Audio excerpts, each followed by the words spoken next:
हाय Vivian, मैं आप सभी को हमारे इस रीजनिंग के कोर्स के अंदर वेलकम करता हूं। और आपको पता है कि हमारे इस EDU24 ऐप या फिर यूट्यूब पर जहां पर भी इस वीडियो को देख रहे हो, सारी की सारी चीज़ें अवेलेबल कराई जाती हैं। तो आज की क्लास में हम रीजनिंग की वर्बल रीजनिंग की पहली चैप्टर को डिस्कस करेंगे। तो मैं आपके सामने लिखता हूं कि हम शुरुआत कर रहे हैं वर्बल रीजनिंग का।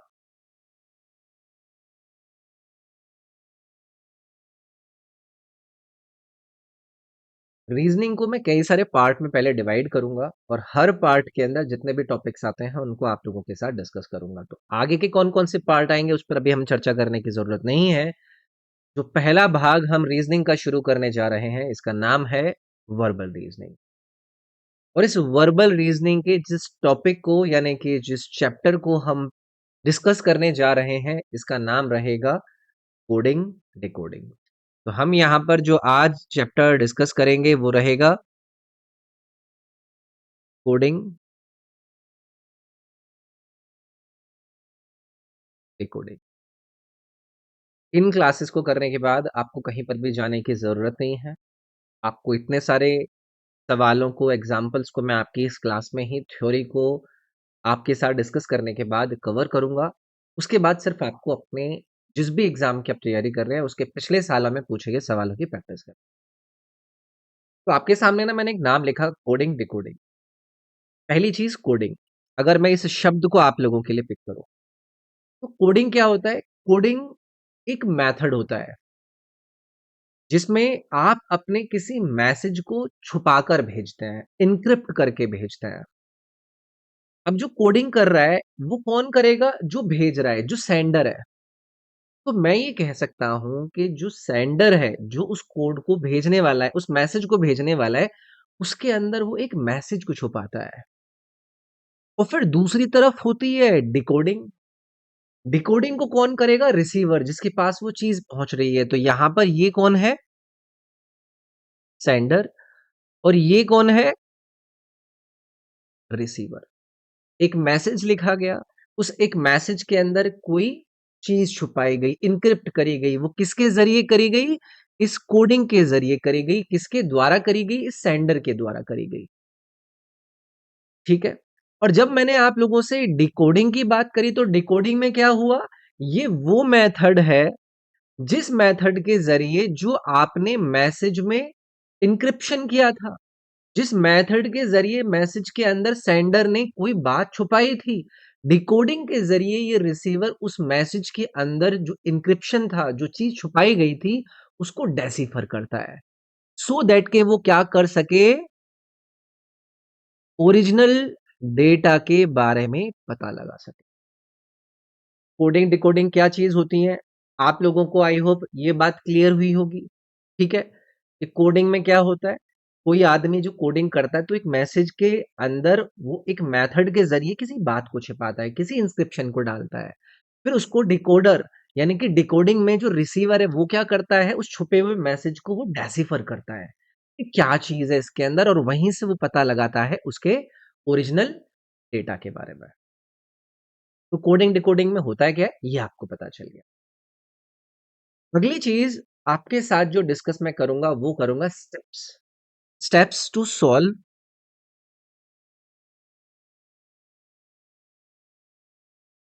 Coding decoding questions.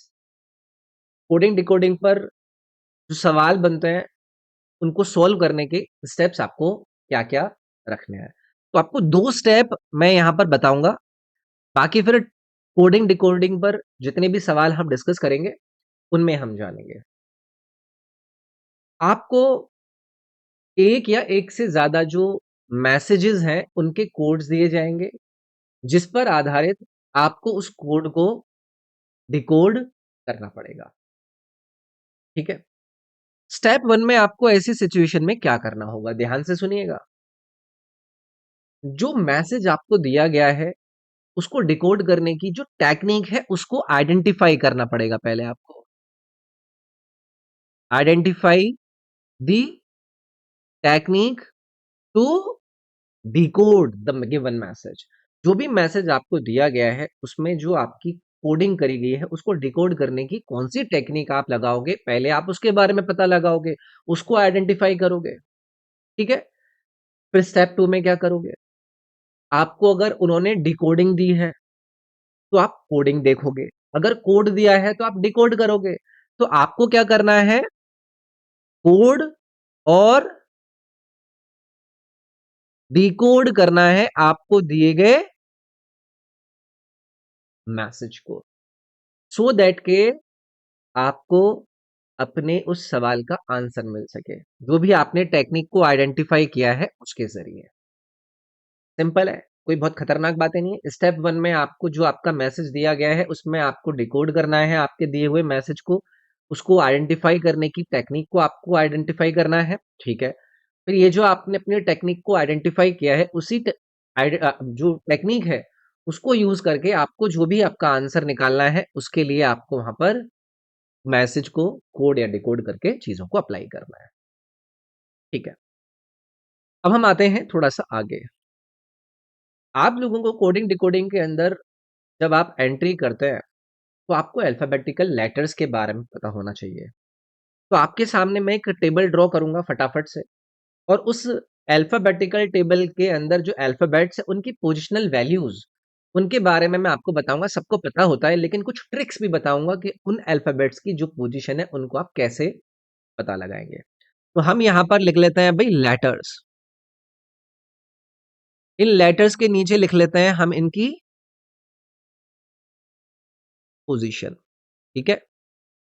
देखो आप अपने हिसाब से इस वीडियो की जो स्पीड है उसे बढ़ा सकता है, मैं बहुत ही इत्मीनान से आराम से चीजों को कराने जा रहा हूँ। तो लेटर्स में हम सबसे पहले लिख लेते हैं भाई पहले A B C D G H I J K L और एम। आपको पता है कि आपके अल्फाबेट के अंदर आपके कितने अल्फाबेट्स होते हैं? आपकी अल्फाबेटिकल जो पूरे के पूरे फ्रैक्शंस होते हैं 26 होता है। ए से एम तक आपके कितने आ जाएंगे? 13 आ जाएंगे। तो इनकी पोजिशनल वैल्यू लिख देंगे भाई, ये पहले पर, ये दूसरे पर, ये तीसरे पर, ये चौथे पर, ये पांचवें पर, ये छठे पर, 7 8 9 10 11 12 13। इसके बाद बाकी के लिखना हम शुरू करेंगे आपका पीछे से। तो मैं एक बार यहाँ पर दोबारा से लिख देता हूँ आपके लेटर्स और उनकी पोजीशन, ठीक है? अब हम इधर से लिखना शुरू करते हैं, इधर से, ठीक है? तो यहाँ पर आपका N O P Q R S T U V W X Y और जेड। पोजीशंस लिख लेंगे आप यहाँ पर 14 15 16 17 18 19 20 21 22 23 24 25 और 26। अभी मैंने सिर्फ और सिर्फ आपके सामने जो आपके अल्फाबेट्स होता है 26 उनकी पोजिशनल वैल्यूज लिखी है। ये आपके एग्जाम्स में हर जगह पर पूछी जाती है। अब इनको मेमोराइज करने के ना यार कुछ कोड होता है, तो मैं यहाँ पर लिखता हूँ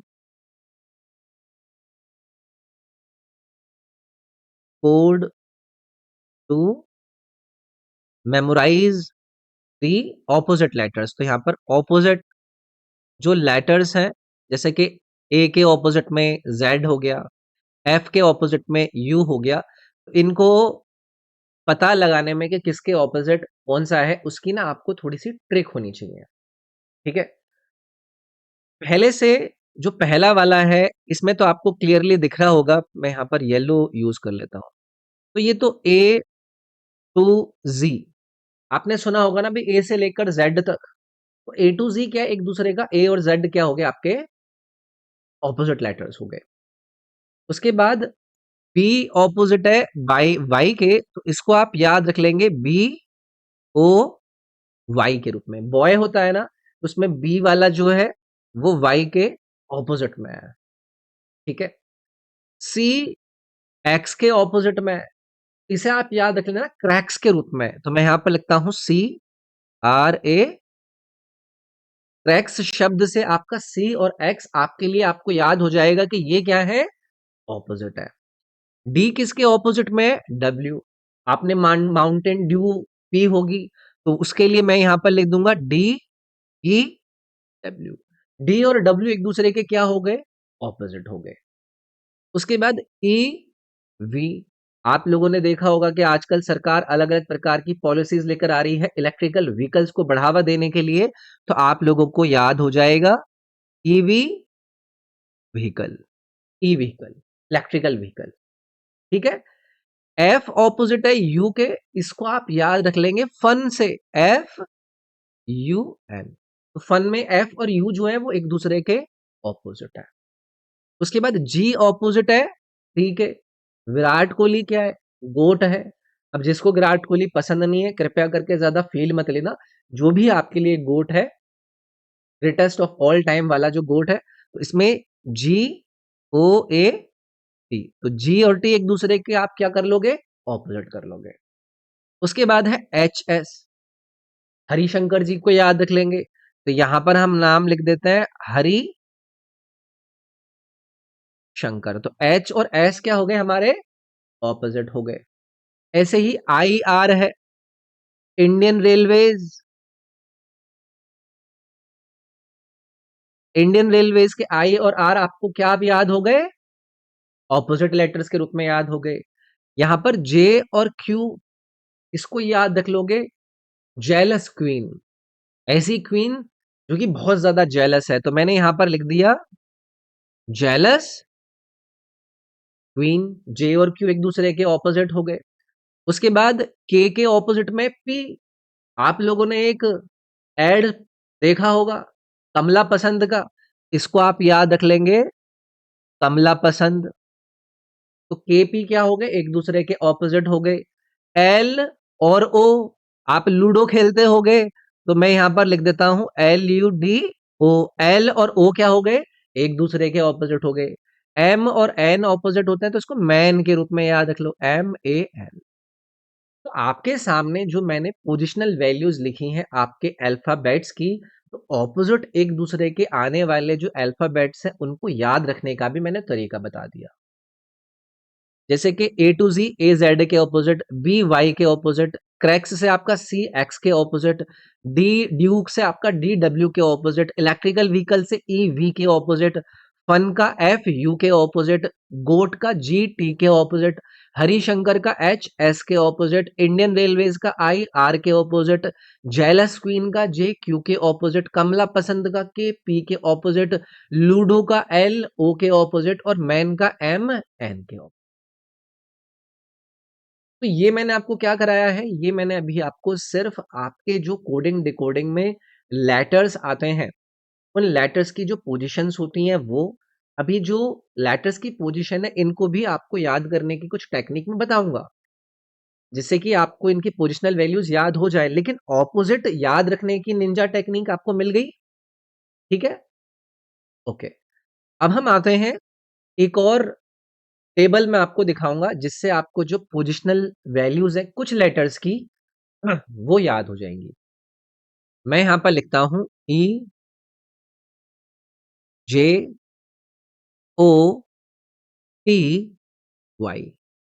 इजोटी। तो ये जो ई की पोजिशनल वैल्यू रहती है भाई वो रहती है 5, जे रहता है 10वीं पोजिशन वैल्यू पे, ओ रहता है 15 पोजिशन वैल्यू पे, टी रहता है 20 पोजिशनल वैल्यू पे और वाई रहता है 25 पोजिशनल वैल्यू पे।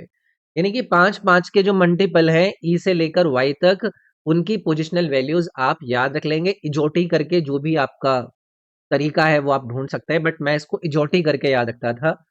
तो ये आपके 5 10 15 20 25 की पोजिशनल वैल्यू अपने पास रखता है, ठीक है। ये तो सबको पता होता है। लेकिन अगर हम 3 3 वाली पोजिशनल वैल्यू भी याद रख लें तो हमारे लिए और आसानी हो जाएगी, पता है कैसे। आप अगली जो चीज याद रख सकते हैं वो याद रख सकते हैं CFIL। अब देखो मैं क्यों लिख रहा हूं, क्योंकि 3-3 की पोजिशनल वैल्यू भी याद हो जाएँगी ना, तो हमारे लिए फिर ना लिखना नहीं पड़ेगा। बच्चे ना जाकर एग्ज़ाम में रफ शीट पर लिखने लगते हैं, टेंशन लेते हैं, लिख कैसे पाएँगे, कोई पकड़ ना ले। लेकिन ऐसे याद रख लोगे तो वो चीज़ यहाँ पर आपकी ऑलरेडी रट जाएगी, ठीक है? उसके बाद ओ, आर, यू, एक्स। तो ये जो मैंने आपके लेटर्स लिखे हैं ना, इनकी पोजिशनल वैल्यू 3 के मल्टीपल पर नज़र आएगी। जैसे कि ये 3 पोजिशनल वैल्यू पर है, ये 6, ये 9, ये 12, ये 15, ये 18, ये 21 और एक्स 24। तो ये जो पोजिशनल वैल्यू है 3-3 वाले आपके मल्टीपल्स पर, उनको भी आप याद रख सकते हैं। इनको याद रख लेते हैं तो बहुत आसानी होती है भाई कोडिंग डिकोडिंग के अंदर अपने जो कॉन्सेप्ट है उनको अप्लाई करने में। तो CFIL ORUX, CFIL ORUX ऐसे 3-4 बार बोल लोगे, बीच-बीच में रिवाइज करते रहोगे तो बहुत आसानी आपको। ठीक है भाई? तो अभी तक मैंने ना आपको कुछ बेसिक बातें बताई हैं। अब मैं क्या करूँगा, आपको कोडिंग डिकोडिंग में जो टाइप्स होते हैं, अलग-अलग प्रकार के टाइप्स बनेंगे, जैसे कि नंबर कोडिंग होगा, वर्ड कोडिंग होगा, ऐसे हर टाइप को मैं ओपन करूँगा। उस हर टाइप में जितने आपके क्वेश्चंस आपके आते हैं आधारित अलग-अलग कॉन्सेप्ट पर, उनको आपके साथ डिस्कस करूँगा। तो सबसे पहले हम डिस्कस करेंगे टाइप 1। तो मैं यहाँ पर लिख देता हूँ टाइप 1। और टाइप 1 में हम किसको डिस्कस करेंगे? नंबर कोडिंग को।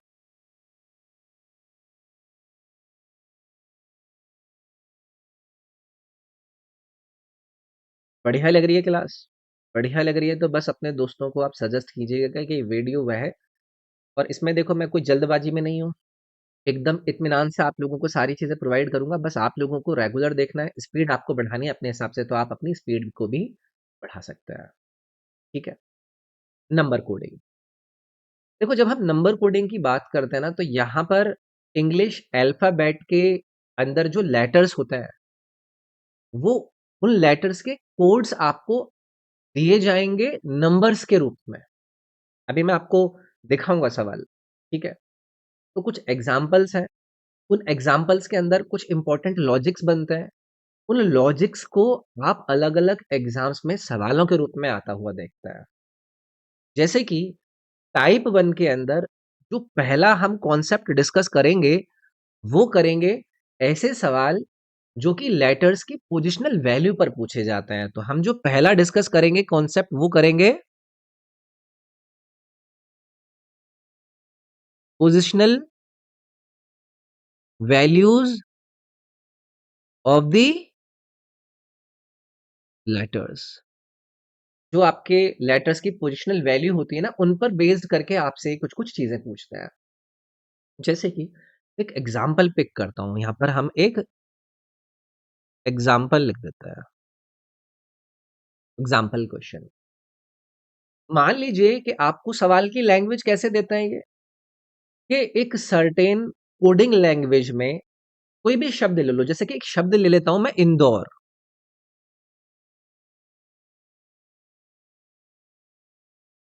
इंदौर। इसको ये क्या करके देंगे, ये ऐसे देंगे कि एक सर्टेन कोडिंग लैंग्वेज में इंदौर को कोड करके लिखा गया। कैसे करके? इंदौर को कैसे करके ये कोड लिख देंगे? इसकी पोजिशनल वैल्यू देके। अभी तो मैं समझाने के लिए बता रहा हूँ, लेकिन अभी हो सकता है आपको ना वहाँ से आइडिया लगे।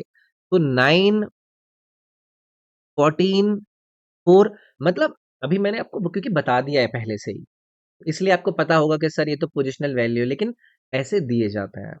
ठीक है? 15, 18 और ऐसे करके इन्होंने दिया। तो भाई इंदौर को एक कोडिंग लैंग्वेज में इस तरीके से कोड करके लिखा गया। तो बताइए कि बिहार को आप कैसे कोड करके लिखेंगे? तो हमें क्या करना है? मैंने आपको ये बताया कि पोजिशनल वैल्यू के आधार पर इस तरीके से सवाल पूछे जाएंगे। तो इंदौर लिखा गया, जैसे कि आई की पोजिशनल वैल्यू क्या होती है? सभी लोगों को पता है। आई आपका, अभी मैंने आपको पीछे बताया था ना, आई जो 3 के मल्टीपल वाले नंबर थे, तो आई कौन से नंबर पे था? 9वें नंबर पर। तो देखो यहाँ पर आई की पोजिशनल वैल्यू 9 लिखी गई। एन, एन कौन से नंबर पर आता है? अब देखो मैंने आपको ओ की पोजिशनल वैल्यू बताई थी 15, उसके पहले एन होता है, तो वो कौन से पर रहेगा? 14वें नंबर पे। तो देखो एन की कोडिंग यहाँ पर इन्होंने करके दी है 14। इसी तरीके से डी की पोजिशनल वैल्यू 4, ओ की पोजिशनल वैल्यू 15, आर की पोजिशनल वैल्यू 18 और ई की पोजिशनल वैल्यू 5। ऐसे करके इन्होंने कोड किया। अगर मुझसे ये पूछा जाए कि भैया बिहार को आप कैसे कोड करोगे, तो बी की पोजिशनल वैल्यू क्या होती है? 2। आई की पोजिशनल वैल्यू क्या होती है? अभी हमने जाना 9। आई एच की पोजीशन क्या होती है? 8। ए की पोजिशनल वैल्यू क्या होती है? 1 और आर की पोजिशनल वैल्यू क्या होती है? 18। इस तरीके से आपने आपके इस दिए गए पोजिशनल वैल्यूज जो लेटर्स के थे उसके आधार पर अपने सवाल को सॉल्व कर दिया। सीधे सीधे पोजिशनल वैल्यू उन्होंने लिख कर दे दी थी। ठीक है, लगे हाँ तो एक और एग्जाम्पल कराने की बात करूंगा मैं आपसे। दूसरा एग्जाम्पल, मान लो कि ये कहें कि भाई एक सर्टेन लैंग्वेज में ब्राउन शब्द को कोड करके लिखा गया, ब्राउन शब्द को, तो मैं यहां पर कोड लिखता हूं BROWN। इसको उन्होंने कुछ कोडेड वैल्यू में दिया, जैसे कि मैं यहां पर लिख देता हूं 5 to 11। अभी कॉन्सेप्ट हमें पता नहीं है, ठीक है।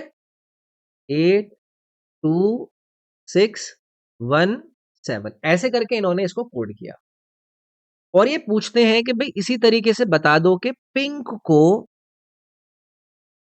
किस प्रकार से कोड किया जाता है। ठीक है, अब आप लोग सोचोगे कि यार पी की पोजिशनल वैल्यू तो 2 होती है, यहां पर तो कुछ कुछ अलग चीज चल रही है। ठीक है, आर की पोजीशन वैल्यू भी इन्होंने, अभी हमें पीछे पता था कि 18 होती है, लेकिन मेरा ध्यान गया बी की जो पोजिशनल वैल्यू 2 होती है उसमें अगर मैं 3 ऐड कर दूं तो मुझे 5 मिल जाएगा। आर की जो पोजिशनल वैल्यू 18 होती है उसमें अगर मैं 3 ऐड कर दूं तो मुझे 21 मिल जाएगा।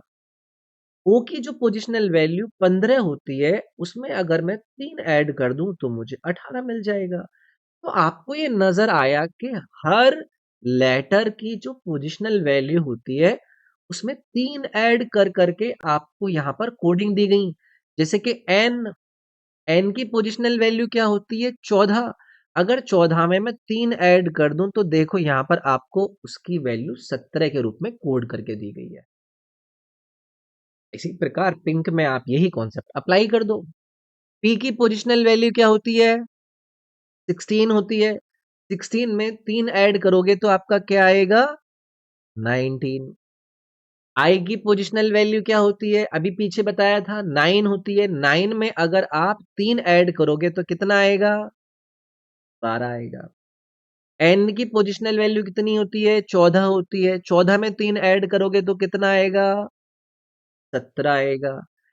के की पोजिशनल वैल्यू कितनी होती है? 11 होती है और 11 में अगर आप 3 ऐड करोगे तो कितना आएगा? 14 आएगा। तो ये पोजिशनल वैल्यूज पर आधारित मैंने आप लोगों के साथ कुछ सवाल डिस्कस किए जो कि आपके अलग अलग एग्जाम्स में पूछे जा सकते हैं। पोजिशनल वैल्यू पर अब आप ऐसे कितने भी सवाल बना लो यार, कितने भी सवाल, ऐसे सवालों को आप लोगों को मैं आपको जो प्रैक्टिस शीट दूंगा उसमें ऐड करके दूंगा।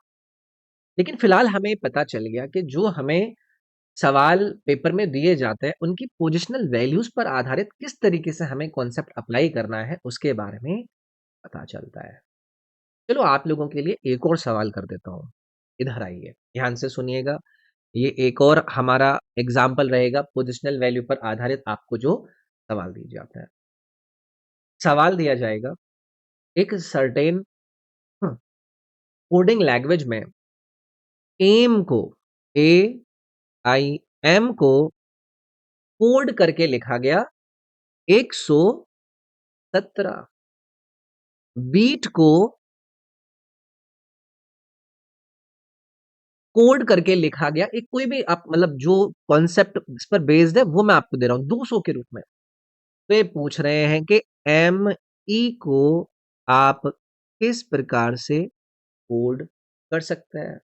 पॉज करके वीडियो को आप ट्राई कर सकते हैं खुद से भी, लेकिन ऐसे भी अपने आप में हमें ट्राई करना है, ठीक है। 117। आप लोग मुझे बताइए कि ए की जो पोजीशन होती है, अल्फाबेटिकल पोजीशन, वो कितनी होती है? 1 होती है। आई की पोजिशनल वैल्यू कितनी होती है? अभी मैंने पीछे बताया था, सॉरी, 9 होती है। एम की पोजिशनल वैल्यू कितनी होती है? 13 होती है। आपको 117 दिख रहा है, और आपको ये पता है कि 13 का जो हमारा टेबल होता है, इसमें 13 इंटू 9 117 देता है। तो यानी कि ये जो आपका 117 आया है, वो ए की अल्फाबेटिकल पोजीशन, आई की अल्फाबेटिकल पोजीशन और एम की अल्फाबेटिकल पोजीशन के मल्टीप्लाई करने के बाद मिल रहा है। फिर एक बार आप यहां पर भी अप्लाई करके देख लेंगे। जैसे कि जो बीट है, बी की अल्फाबेटिकल पोजीशन 2, ई की अल्फाबेटिकल पोजीशन आप 5 नजर आएगी, ए की अल्फाबेटिकल पोजीशन आपकी 1 हो जाएगी, और टी की अल्फाबेटिकल पोजीशन 20 हो जाएगी। तो आप मल्टीप्लाई कर लो, 2 इंटू 5 10, 10 इंटू 20 आपका 200 मिल गया। इसी प्रकार से एम ई की अल्फाबेटिकल पोजीशन, एम की अल्फाबेटिकल पोजीशन क्या है? 13। ई की अल्फाबेटिकल पोजीशन क्या है? 5। तो आपका जो यहां पर कोड आ जाएगा, वो कितना आ जाएगा? 65 आ जाएगा। समझे आप इस बात को?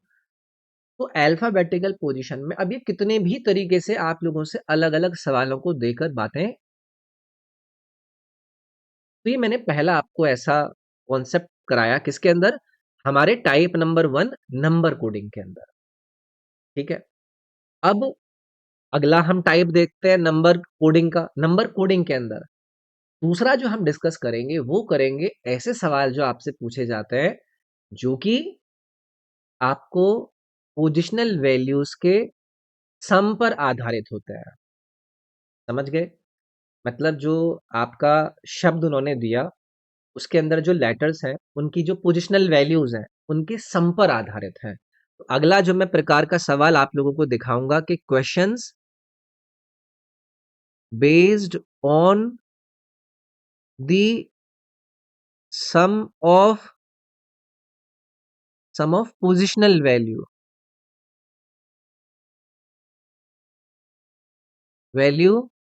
Of letters of a given word.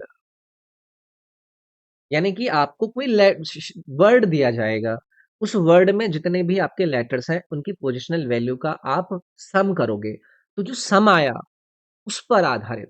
जैसे कि कोई भी वर्ड अगर आपको दिया गया, उस वर्ड में जितने भी लेटर है, उसका आपने सम कर दिया, तो उस सम में हो सकता है कि वो नंबर ऑफ लेटर्स को ऐड करके पूछ रहे हो, नंबर ऑफ लेटर्स को ऐड करके पूछ रहे हो सकता है कि वो नंबर ऑफ वॉवेल्स को ऐड करके पूछ रहे हो सकता है वो नंबर ऑफ कॉन्सोनेंट को ऐड करके पूछ रहे हो, ऐसे पूछा जा सकता है। या फिर वो जो आपका वर्ड दिया गया था, उस वर्ड के लेटर्स की पोजीशन का सम करने के बाद ये उसमें से माइनस नंबर ऑफ लेटर्स करके पूछ ले, नंबर ऑफ वॉवेल्स करके पूछ ले, या फिर नंबर ऑफ कॉन्सोनेंट पूछ ले। इसी प्रकार से जो वर्ड के लेटर्स की पोजिशनल वैल्यू का सम आया, उसमें हो सकता है कि वो मल्टीप्लाई करके पूछे नंबर ऑफ वर्ड्स की, नंबर ऑफ वॉवेल्स की, या फिर नंबर ऑफ कॉन्सोनेंट्स की। या फिर वो जो आपके उस वर्ड के लेटर्स की पोजिशनल वैल्यू का सम आया, उसमें वो डिवाइड करके पूछे नंबर ऑफ लेटर्स की, नंबर ऑफ वॉवेल्स की, या फिर नंबर ऑफ कॉन्सोनेंट की। तो ये वो सवाल है जो कि उस शब्द के लेटर्स की पोजिशनल वैल्यू के सम पर आधारित आपसे पूछे जा सकता है। अब आप मुझसे कहोगे कि सर जी, ठीक है, एक सवाल हो जाए तो आओ भी इस वाले कॉन्सेप्ट पर एक सवाल मैं आपको देता हूं। एग्जाम्पल के तौर पर एक सवाल पिक करेंगे। सवाल दिया जाएगा, एक सर्टेन कोडिंग लैंग्वेज में इंडिया को कोड करके लिखा गया। इंडिया को कोड करके लिखा गया 42। पेरू को कोड करके लिखा गया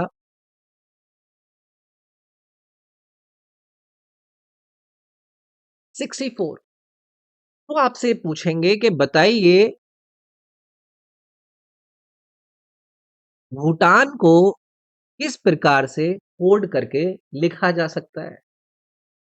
अब ये तो अभी आपको पता है कि हम नंबर कोडिंग के अंदर कौन से प्रकार के सवाल कर रहे हैं, लेकिन ये भी कॉन्सेप्ट आपके दिमाग में होना चाहिए ना कि ऐसे भी चीजें करी जा सकती हैं। इंडिया शब्द दिया गया, इंडिया शब्द में आई की पोजिशनल वैल्यू आप लोगों को रटी हुई है 9, एन की पोजिशनल वैल्यू 14, डी की पोजिशनल वैल्यू 4, आई की अभी आपने जानी 9 और ए की पोजिशनल वैल्यू 1। अब इन सभी का आप सम करो, 9 और 14, 23 और 4, 27, 28 और 9, 37। तो ये टोटल सम जो आया वो आया आपका 37।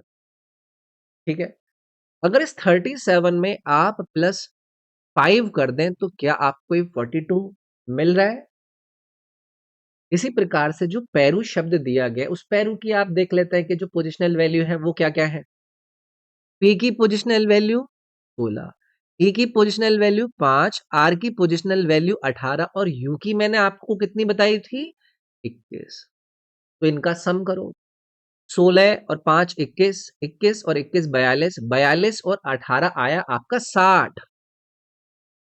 या 60 में, लेकिन यहाँ पर तो इन्होंने कितना ऐड किया है भाई, 4 ऐड करके आपका 64 आया है। यानी कि कैसे आया है, इंडिया में कितने लेटर थे 1 2 3 4 5, इसलिए ये 5 ऐड किया। पेरू में कितने लेटर थे 1 2 3 4, 4 ऐड करके तब 64 आया। इसी प्रकार आपको भूटान में 1 2 3 4 5 6 यानी कि +6 आप करेंगे इस भूटान शब्द के लेटर्स की पोजिशनल वैल्यू के सम में। पी कौन से नंबर पर, 2 नंबर पर, एच कौन से पर, 8 नंबर पर, यू 21 पर, टी 20 पर, ए 1 और एन 14। तो 8 और 2 10 और 21 31, 31 और 20 51 52 और 14 66। तो यहां पर आपको करना है 66 + 6 और आपका उत्तर आ जाएगा 70। समझ रहे हो आप बातों को। तो ये जो नंबर कोडिंग के अंदर आप लोगों को मैंने दो अलग अलग प्रकार की चीजें कराई हैं, उसमें आप किसी भी प्रकार का ये आपसे कॉन्सेप्ट पूछ सकते हैं। ठीक है, समझ रहे हो ना। एक और मैं एग्जाम्पल कराऊंगा और इस पहले पार्ट को, इस पहली क्लास को यहीं पर हम फिर खत्म करेंगे। एक लास्ट एग्जाम्पल इसी वाले कॉन्सेप्ट पर आधारित। ठीक है, आइए भी एग्जाम्पल लिखते हैं। सवाल दिया जाएगा कि एक सर्टेन कोडेड लैंग्वेज में दिल्ली को कोड करके लिखा गया।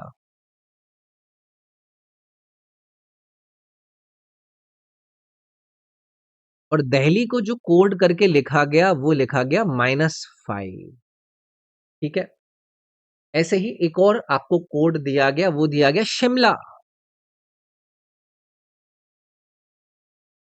शिमला को कोड करके लिखा गया 4।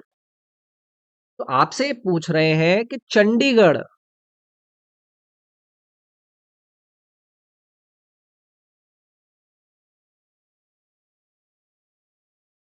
चंडीगढ़ को जब आप कोड करेंगे तो किस प्रकार से करेंगे। वीडियो को पॉज कर सकते हैं और उसके बाद आप खुद से भी ट्राई कर सकते हैं। दिल्ली को इन्होंने लिखा है -5।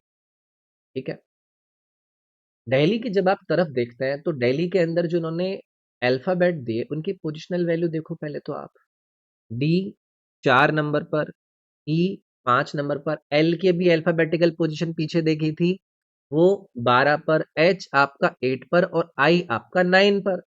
इन सबको ऐड करो, 4 और 5 9 और 12 21 और 8 29 और 9 38। ये 38 आ गया भाई, 38 आ गया। अब इस 38 में आप देखो कि 5 कैसे आ सकता है। अगर मैं इस 38 के 3 में से 8 को माइनस कर दूं तो क्या आ रहा है मेरा 5 आ रहा है ना। शिमला को देखो, एस की पोजीशन 19, एच की पोजीशन अभी ऊपर देखा था हमने कितनी है 8, आई की पोजीशन 9, एम की पोजीशन 13, एल की पोजीशन अभी पीछे देखी थी 12 और ये 1, 19 और 8 27, 27 और 9 आपका 27 और 9 36, 36 और 13 49, और ये आपका 51 61, ये आ गया टोटल आपका 62। अब इस 62 के 6 में से 2 माइनस करोगे तो देखो क्या आपको 4 आया जो इन्होंने दिया था? बिल्कुल 4 आया। इसी तरीके से चंडीगढ़ में आप अप्लाई करो तो सी 3 नंबर पर, एच 8, ए 1, एन 14, डी 4, आई 9, जी की पोजिशनल वैल्यू आपको मैंने बताई थी 7, ए 1, आर की पोजिशनल 18, एच की पोजिशन, ठीक है। अब इसमें अप्लाई करो, आपका जो भी वैल्यू आएगा वो देखना है। 3 और 8 11 12, और ये आपका 26 30 39 46 47 47 18 और 8 26, तो 47 और 26 कितना हो गया लगभग आपका 73। अब इस 73 में 7 में से 3 माइनस करो तो कितना आएगा? 4 आएगा। तो चंडीगढ़ को हम 4 के रूप में ही कोड कर देते हैं। तो मैंने आप लोगों को यहाँ पर अभी टाइप 1 पढ़ाया है आपके कोडिंग डिकोडिंग का। टाइप 1 में नंबर कोडिंग हमने शुरू किया है। नंबर कोडिंग में पहला जो प्रकार का सवाल और कॉन्सेप्ट हमने पढ़ा वो पढ़ा जहां पर लेटर्स की पोजिशनल वैल्यू पर आधारित सवाल आता है, उस पर कुछ एग्जाम्पल देखे। फिर मैंने आपको दूसरा कॉन्सेप्ट बताया जहां पर एक शब्द दिया जाएगा, उस शब्द में दिए गए लेटर्स की पोजिशनल वैल्यू के सम पर आधारित कुछ सवाल बनते हैं, वो डिस्कस। और इसके आगे के सवाल आप लोगों से हम अगले पार्ट में डिस्कस करें। इस वीडियो में इतना ही। वीडियो पसंद आती है तो अपने लाइक्स जरूर करिएगा, अपने दोस्तों के साथ शेयर कीजिएगा। Thank you, take care, bye bye.